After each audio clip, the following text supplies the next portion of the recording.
Let's look at this question now.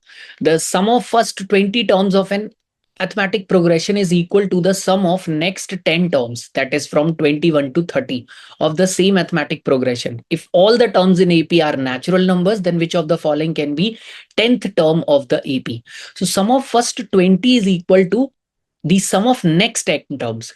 So sum of first 20 terms would be 20 terms would be equal to 20 by 2, 2 times A plus 19D, and that is equal to 20A plus 190D, right? Now, sum of first 30 terms, sum of first 30 terms, it is equal to 30 by 2, 2A plus 29D, and that is equal to, if you divide it, you get 15. 30A plus 15 into 29, 450, 450 minus 15, 435D. This is second.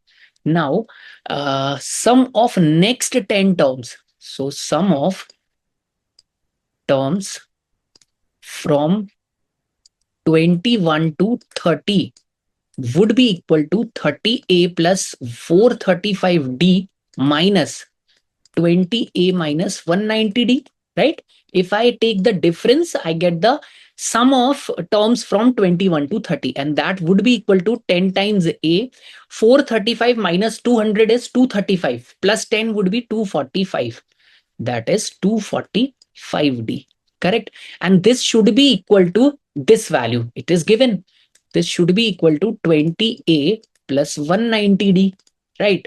So 10 goes to other side, it becomes 10 times A, and it goes to other side.